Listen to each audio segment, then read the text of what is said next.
lulusan SMKN 1 Kota Bekasi.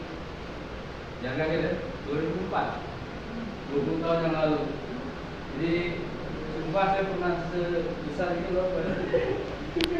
Jadi sekarang karena ya sudah berkeluarga juga, alhamdulillah sudah. Sekarang saya kerja di Kementerian Hukum dan HAM sebagai PNS. Jabatan saya pengelola pengadaan barang jasa, aktif muda pengelola barang jasa. Saya juga sebagai penangguh anti korupsi. Selain itu ya aktivitas saya kayak buku bapak lah pada umumnya ya, kayak buku bapak kalian gitu ya. Bantu istri di rumah, ada anak-anak. Nah, saya ucapin terima kasih buat kakak-kakak yang udah berkenan apa ini? Open house, kegiatan open house di Ambala Residen, ya Residen Raden Kian Santang Jati. Mungkin selain terima kasih ya, saya juga berharap kakak-kakak bisa meneruskan ya, menjadi apa namanya pembawa tongkat estafet dari perjuangan kakak-kakak yang sebelumnya, dari saya terus mungkin ke senior sebelumnya dan yang sekarang masih aktif. Mudah-mudahan bisa membawa semangat kepramukaan ini ya menjadi lebih baik, terus juga mudah-mudahan bisa bermanfaat buat kakak-kakak sekalian ya. Kalau saya manggil adik-adik adik-adik sekalian lah ya, buat nanti kehidupan berikutnya ya setelah terjun ke masyarakat. Ini rata-rata udah ikut pramuka ya di Penggalang ya. Ini kayak siapa namanya? Muhammad ya, Fasya. Oh ini Aditya. Gak kelihatan dulu mas. Ini ulang nggak? Fasya, Aditya dan ini juga ya udah ikut ya. Sudah ada terapnya ya. Alhamdulillah. Tapi bagi yang belum ikut juga ini juga ya. Yang belum ikut jangan berhati hati ya. Karena pramuka itu nggak harus dari siaga dulu ya. Nggak harus ya. Kalau harus siaga dulu pakai isi orang. Bareng anak tes. Ikut siaga dulu enggak. Di sini ya kalau penegak bisa langsung ya. Ikutin aja nanti kegiatan yang akan dirancang programnya oleh Kak Ramdan dan teman-teman dan juga pembinanya Kak Sari. Terus saya mau tanya dulu. Kemarin nonton ya demonya? Saya sebulan enggak, cuman pengen nonton yang di live IG Kak. Cuman belum punya IG. Oh, bener ya?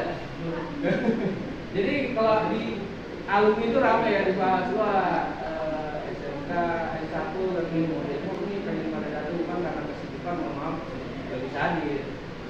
Intinya pada mendukung lah, pada support banget alumni cuma yang karena kesibukan itu ya tidak bisa hadir fisik, paling ada nanti salah. Saya mau tanya dulu, kenapa kalian ikut pramuka? Mungkin pertanyaan ini sama dengan pertanyaan kalian yang waktu itu di Penggalang, mau ikut Penggalang, ya, atau yang sekarang baru mau join pramuka. Apa? Alasannya apa yuk? Lanjutin di SMP. Oke, ada lagi? Aditya lanjutin di SMP, Pasir lanjutin di SMP. Ada lagi? Yang lain? Yang si jawaban lain? Yang baru? Nah, kalau yang baru kan nggak lanjutin di SMP nih, lanjutin apa? Yang baru mana yang baru? Oh, nama itu namanya? Ya?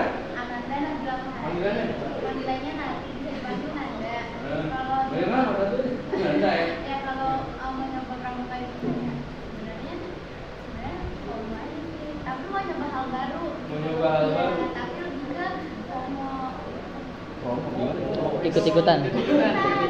Oh, FOMO. Sebenarnya FOMO maaf ya, ini agak udah sepuh kayaknya. FOMO karena ikut-ikutan. Ikut siapa? Kalau ikut-ikutan ikut siapa? Rasel. Hah? Ikut-ikutan Rasel. Rasio ini. Iya. Rasio kok bisa kamu mau bujuk dia, dibujuk atau gimana? Kalian? Enggak dong. Nyalain. Kakak kan juga bingung kan mau jadi apa. Terus kebetulan teman juga sama Rasel. Terus Ini satu SMP lu? Enggak, beda. Satu kelas. enggak beda. Lah, terus kenapa? Satu gugus. Satu buku. Dulunya pas MPLS satu gugus. Oh, oke. Pas MPLS satu kayak kelompok gitu ya. Terus kenalan, terus temenan. Maksudnya nanya, kamu mau ikut pramuka terus ya udah gue ikut gitu. Gitu dong, sesimpel itu. Oke, ada lagi jawaban lain? Apa Mas? Baru? Baru. Baru juga. Kenapa mau ikut pramuka? Mau nyoba apa ya, kayak nyari pengalaman gitu. Cari pengalaman. Iya. Sebelumnya ikut ekskul apa? Kalau di SMP mungkin. Itu aku dulu badminton. Badminton. Iya. Olahraga. Iya. Ada lagi yang lain? Nggak ada. Ada. Kalau yang lain, ekskul lainnya selain pramuka? Eh? Badminton juga. Oke.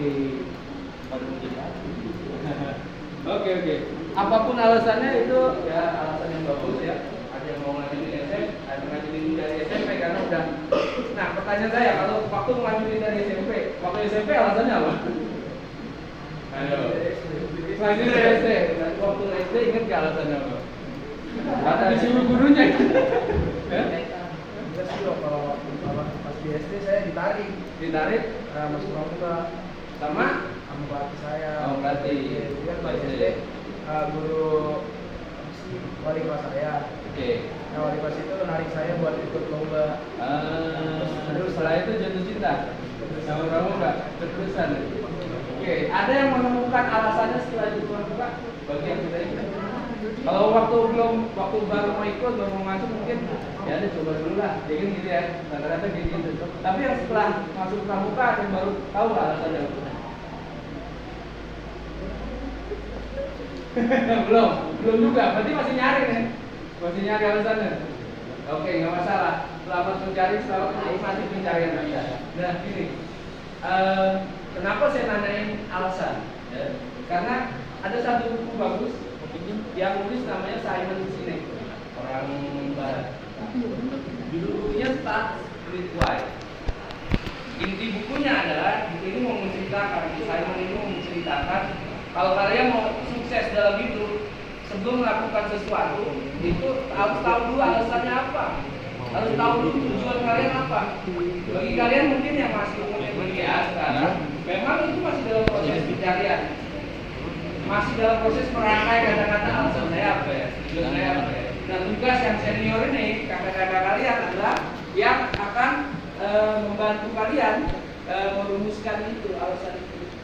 Ada satu cerita di Amerika dulu, di dalam buku ini ya, di dalam bukunya si Simon, dia, di Amerika dulu zaman banyak koboi ya, orang bernaik kuda kan, belum ada kereta, belum ada mobil. Akhirnya muncul teknologi kereta api. Nah, ada sekumpulan pengusaha orang kaya, dia bikin nih industri kereta api, bikin relnya, bikin gerbongnya, sukses. Tapi ternyata ketika industri pesawat datang, industri keretanya bangkrut. Kenapa? Karena dia nggak bisa mengubah tujuannya. Nah, si Simon bilang, kenapa dia bisa bangkrut? Kenapa dia bisa gagal? Karena dia salah memutuskan tujuan. Karena dia gagal atau salah memutuskan alasan dia untuk berbisnis. Harusnya kalau dia coba alasan dia berbisnis, misalkan saya mau buat sarana transportasi yang memudahkan orang Amerika untuk berpindah dari satu daerah ke daerah lain. Coba, itu dibatasi sama kereta atau enggak? Enggak kan? Salahnya dia dari awal cuma berfokus. Alasan saya mau bisnis adalah mau bikin sarana transportasi kereta. Jadi dia dibatasi sama pikirannya sendiri. Nah, saya mau ngajak kalian jangan dibatasi sama pikiran kalian, karena bisa jadi pikiran kalian itu masih terlalu sempit. Sekarang saya tanya dulu, kakak-kakaknya udah pernah saya tanya, cita-citanya dulu apa? Waktu kecil apa? Sekarang berubah kan cita-citanya? Pasti berubah, karena udah lebih banyak pilihan. Jadi dari kecil sampai berdewasa, pilihan hidup kita, alasan hidup kita, tujuan hidup kita bisa berkembang. Nah, dengan pramuka kalian tempat diri kalian, ya, cari alasan itu, cari tujuan hidup kalian supaya kalian nanti setelah lulus, setelah bisa ikut serta membangun masyarakat ya, kalau di Satya ya.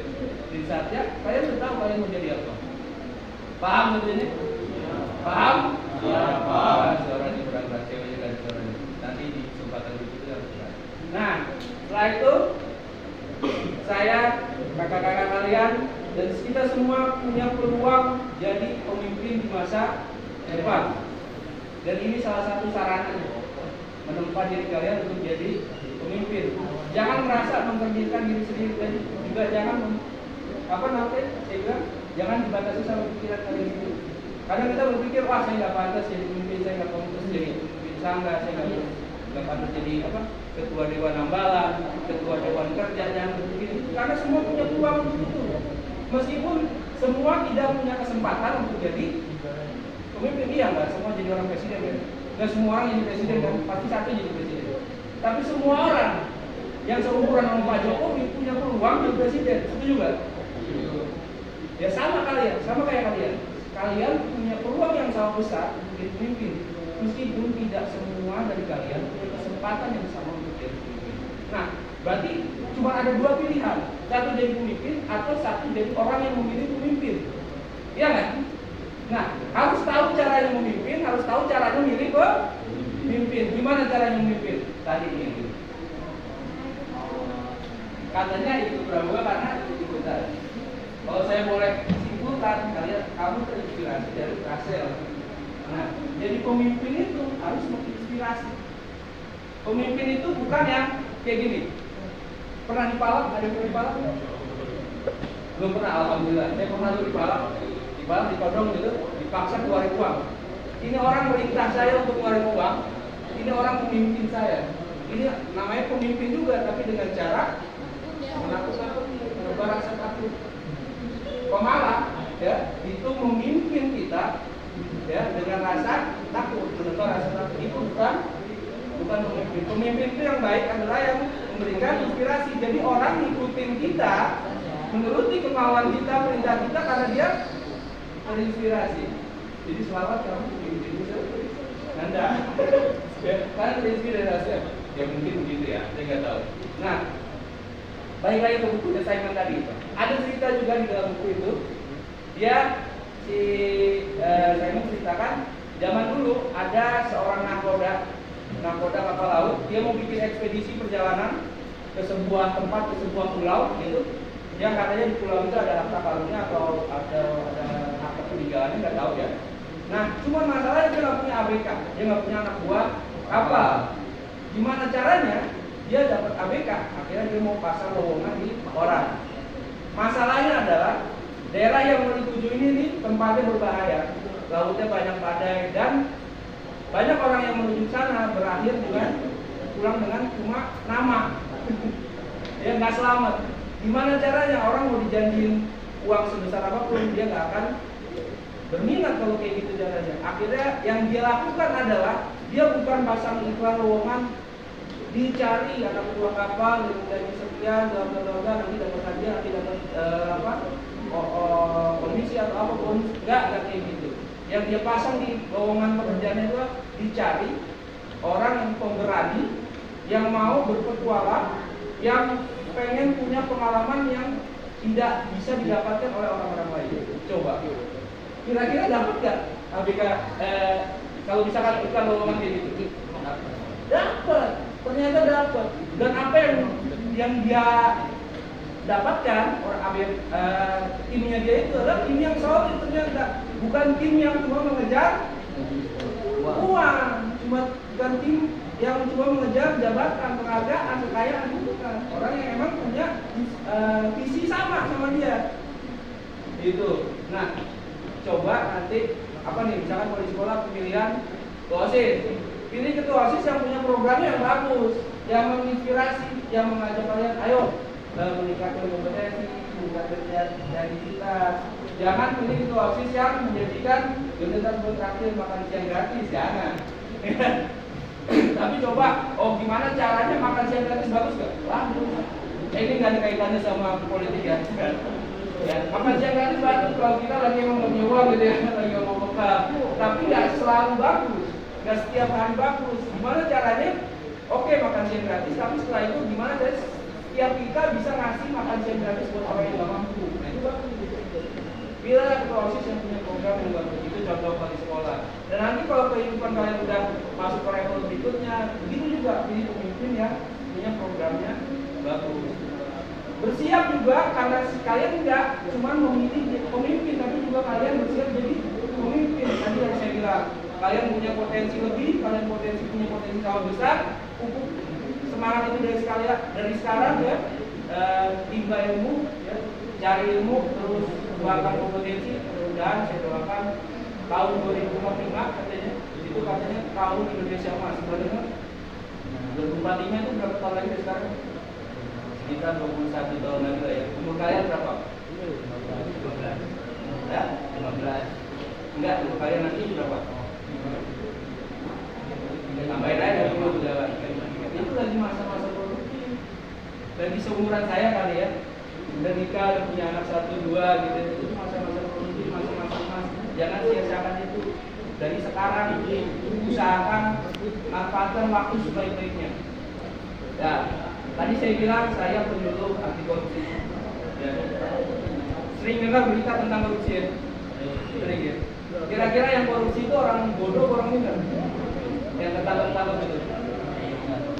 Bukan orang yang nggak sekolah ya? Orang yang sekolahnya tinggi kok, pendidikannya cukup, bahkan ada yang nyandang sebagai gelar, sebagai pemuka agama, ada juga gitu ya. Kenapa itu bisa terjadi gitu? Ada yang tahu nggak? Pendidikannya cukup kok, bahkan dia mungkin anggota TNI Polri gitu. Gimana kurang disiplin sih kalau TNI Polri gitu ya? Pendidikan agama juga mungkin cukup, tapi kenapa masih korupsi?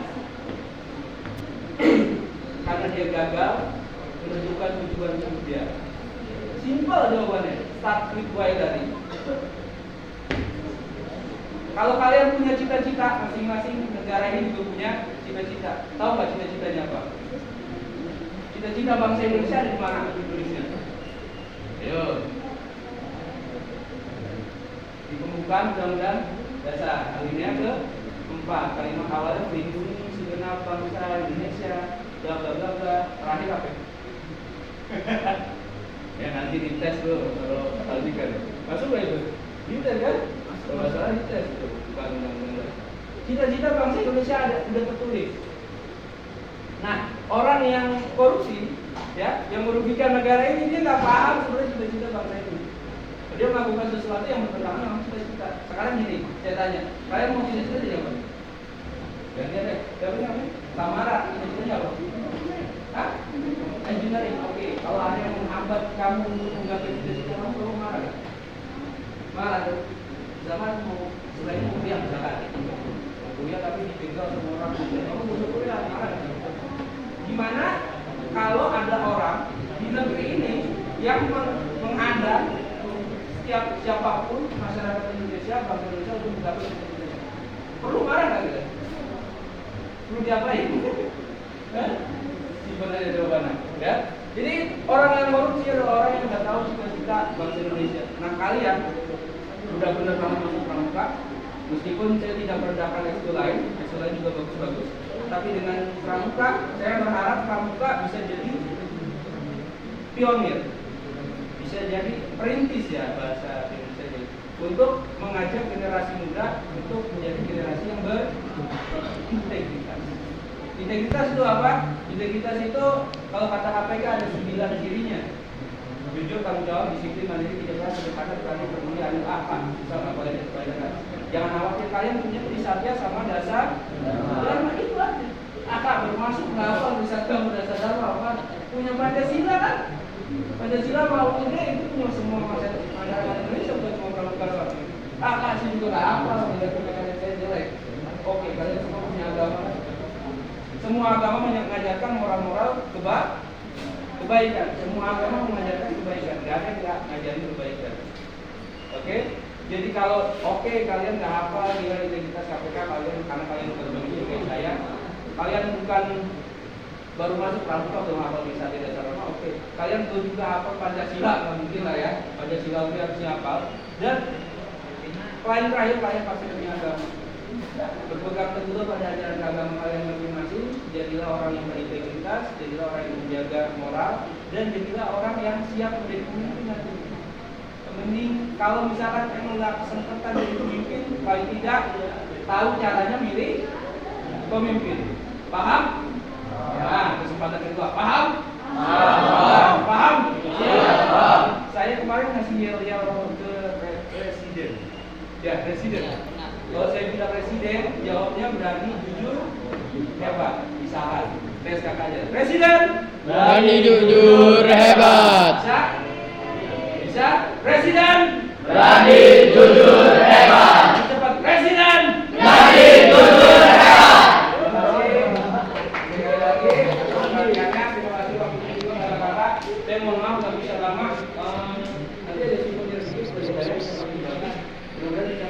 bisa main lagi ya dari waktu lagi bisa latihan bareng. Assalamualaikum warahmatullahi wabarakatuh.